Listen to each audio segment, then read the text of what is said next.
ನಮಸ್ಕಾರ ಸ್ನೇಹಿತರೆ. ತಮಿಳುನಾಡಲ್ಲಿ ಭರ್ಜರಿ ವಿದ್ಯಮಾನ ನಡೆದಿದೆ. ಜೋಸೆಫ್ ವಿಜಯ್ ನೇತೃತ್ವದ ಟಿವಿಕೆ ಮೈತ್ರಿಕೂಟ ಇದೀಗ ಅಧಿಕಾರಕ್ಕೇರಲು ರಂಗ ಸಜ್ಜಾಗಿದ್ದು, ರಾಜ್ಯಪಾಲರ ಕರೆಯ ಮೇರೆಗೆ ನಾಳೆ ಸ್ಟಾರ್ ಸರ್ಕಾರ ಕಾರ್ಯಾರಂಭ ಮಾಡಲಿದ್ದು, ವಿಜಯ್ ಅವರು ಮುಖ್ಯಮಂತ್ರಿಯಾಗಿ ಪ್ರಮಾಣ ವಚನ ಸ್ವೀಕಾರ ಮಾಡಲಿದ್ದಾರೆ. ತಮಿಳುನಾಡಿನ ಪಾಲಿಗೆ ಇದೊಂದು ಚಾರಿತ್ರಿಕ ವಿದ್ಯಮಾನ ಆಗಿದ್ದು, ಈ ಚಾರಿತ್ರಿಕ ವಿದ್ಯಮಾನವನ್ನು ಕಣ್ತುಂಬಿಕೊಳ್ಳಲು ತಮಿಳುನಾಡಿನ ವಿವಿಧೆಡೆಯಿಂದ ಅಕ್ಷೋಪ ಸಂಖ್ಯೆಯಲ್ಲಿ ಅಭಿಮಾನಿಗಳು ಇದೀಗ ಚೆನ್ನೈಯತ್ತ ಧಾವಿಸ್ತಾ ಇದ್ದಾರೆ. ಹಾಗಾದರೆ ಈ ಬದಲಾದ ವಿದ್ಯಮಾನ ಏನು? ಈ ಬಗ್ಗೆ ಇಂದಿನ ಮಾತು ಮಂಥನ ಸ್ನೇಹಿತರೆ.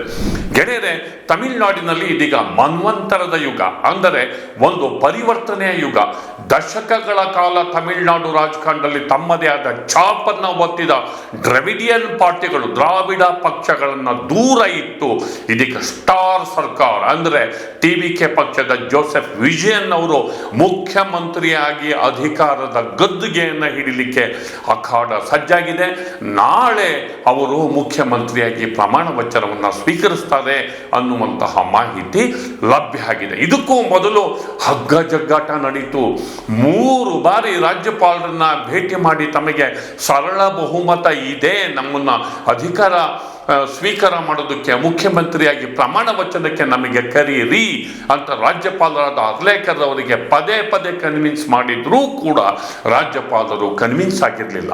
ಆದರೆ 4ನೇ ಬಾರಿಗೆ ಇವತ್ತು ಮಧ್ಯಾಹ್ನ ವಿಸಿಕೆ ಪಕ್ಷದ ಒಂದು ಅಧಿಕೃತ ಹೇಳಿಕೆಯಲ್ಲಿ ನಾವು ವಿದ್ಯುಕ್ತವಾಗಿ ಟಿವಿಕೆ ಪಕ್ಷವನ್ನು ಬೆಂಬಲಿಸ್ತೇವೆ ಎನ್ನುವಂತಹ ಒಂದು ಬೇಷರತ್ ಪತ್ರ ಹೊರಗೆ ಬಂದ ನಂತರ ಟಿವಿಕೆ ಪಕ್ಷದ ಮುಖ್ಯಸ್ಥ ವಿಜಯ್ ಸ್ವಲ್ಪ ನಿರಾಳರಾದರು.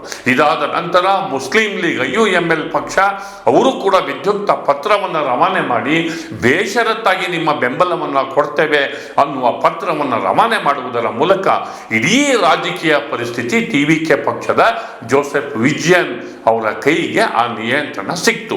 ಇಷ್ಟೆಲ್ಲ ಆದ ನಂತರ ಅವರು ಲೋಕಭವನದಿಂದ ನಾವು ನಿಮ್ಮನ್ನ ಭೇಟಿ ಮಾಡೋದಕ್ಕೆ ಕಾಲಾವಕಾಶ ಕೊಡಿ ಎನ್ನುವಂತಹ ಕಮ್ಯುನಿಕೇಶನ್ ಅನ್ನು ಕೊಟ್ಟ ಬಳಿಕ ಸಂಜೆ ಕೇರಳಕ್ಕೆ ಹೋಗಬೇಕಾದಂತಹ ರಾಜ್ಯಪಾಲರು ಆ ಕಾರ್ಯಕ್ರಮದಿಂದ ರದ್ದುಪಡಿಸಿ ಇವ್ರ ಜೊತೆ ಚರ್ಚೆಗೆ ಅವಕಾಶವನ್ನ ಮಾಡಿಕೊಟ್ರು. ಈ ಬಾರಿ ವಿವಿಧ ರಾಜಕೀಯ ಪಕ್ಷಗಳ ಬೆಂಬಲ ಪತ್ರ ಅಲ್ಲದೆ ಆ ರಾಜಕೀಯ ಪಕ್ಷದ ಮುಖಂಡರ ನಿಯೋಗವನ್ನ ತಮ್ಮ ಜೊತೆಗೆ ಕರ್ಕೊಂಡು ಹೋಗಿ ರಾಜ್ಯಪಾಲರ ಮುಂದೆ ಪ್ರೆಸೆಂಟ್ ಮಾಡಿದ್ದು ಇವತ್ತಿನ ವಿಶೇಷ. ಅಂದರೆ ಯಥಾ ಪ್ರಕಾರ ಅವರಿಗಿರುವ ಸಂಖ್ಯೆ 108, ಕಾಂಗ್ರೆಸ್ ಬೆಂಬಲ 5, CPI ಮತ್ತು CPM ಹೊರಗಿನ ಬೆಂಬಲ ಒಟ್ಟು 2 ಪಕ್ಷಗಳು ಸೇರಿ 4, ವಿಸಿಕೆ ಪಕ್ಷದ ಬೆಂಬಲ 2, ಹಾಗೆಯೇ IUML ಮುಸ್ಲಿಂ ಲೀಗ್ ಪಕ್ಷದ ಬೆಂಬಲ 2. ಇವೆಲ್ಲವೂ ಸೇರಿ 121 ಸಂಖ್ಯೆಯ ಸರಳ ಬಹುಮತ ತಮಗಿದೆ ಎನ್ನುವುದನ್ನ ಪತ್ರದ ಸಹಿತ, ಸಹಿಗಳ ಸಹಿತ, ಜೊತೆಗೆ ಬೆಂಬಲ ಘೋಷಿಸಿದ ಪಕ್ಷಗಳ ಪ್ರಮುಖ ನಾಯಕರ ಸಹಿತ ಸುಮಾರು 1 ಗಂಟೆಗಳ ಕಾಲ ರಾಜ್ಯಪಾಲರ ಜೊತೆ ಚರ್ಚೆಯನ್ನ ಮಾಡಿದ್ರು. ಈ ನಿಯೋಗಕ್ಕೆ ರಾಜ್ಯಪಾಲರು ಬೇಕಾದಷ್ಟು ಪ್ರಶ್ನೆಗಳನ್ನು ಹಾಕಿ ಅವರು ಸಮಾಧಾನದ ಉತ್ತರವನ್ನು ಪಡ್ಕೊಂಡ್ರು.